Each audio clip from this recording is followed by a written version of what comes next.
রাজধানী ঢাকাসহ দেশের বিভিন্ন স্থানে আজ বজ্রসহ বৃষ্টির সম্ভাবনার কথা জানিয়েছে বাংলাদেশ আবহাওয়া অধিদপ্তর। কোথাও কোথাও মাঝারি থেকে অতি ভারী বৃষ্টিও হতে পারে। তবে আসার কথা যতটা না আছে, বাস্তবতা ততটা সহজ নয়। এই বৃষ্টিপাত তাপমাত্রা কমানোর ক্ষেত্রে খুব একটা সহায়ক হবে না, বরং দিনের তাপমাত্রা কিছুটা বাড়তে পারে, যা গরমের তীব্রতাকে আরও বাড়িয়ে তুলবে।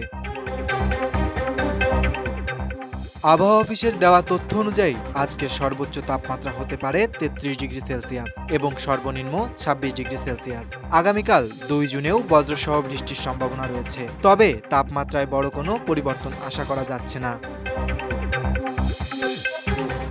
জুন মাসে ঢাকায় সাধারণত ১৫ থেকে ২২ দিন বৃষ্টিপাত হয়ে থাকে, তাই মাস জুড়েই বৃষ্টির ধারা অব্যাহত থাকতে পারে বলে জানিয়েছে আবহাওয়া অধিদপ্তর।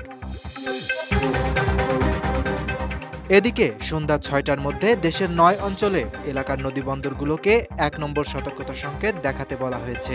ঝড়ো হাওয়া ঘন্টায় ৪৫ থেকে ৬০ কিলোমিটার বেগে দক্ষিণ বা দক্ষিণ পূর্ব দিক থেকে প্রবাহিত হতে পারে।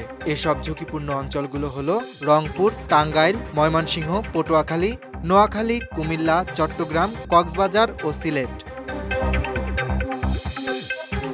আগামীকাল সকাল ৯টা থেকে পরবর্তী ২৪ ঘন্টায় ময়মনসিংহ, বরিশাল, চট্টগ্রাম ও সিলেট বিভাগের অনেক জায়গায় এবং রংপুর, রাজশাহী, ঢাকা ও খুলনা বিভাগের কিছু কিছু জায়গায় দমকা হাওয়াসহ বৃষ্টি বা বজ্রবৃষ্টির পূর্বাভাস রয়েছে।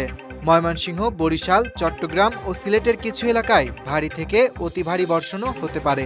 সেই সঙ্গে সারা দেশে দিন ও রাতের তাপমাত্রা সামান্য বাড়তে পারে। Dhaka express news desk.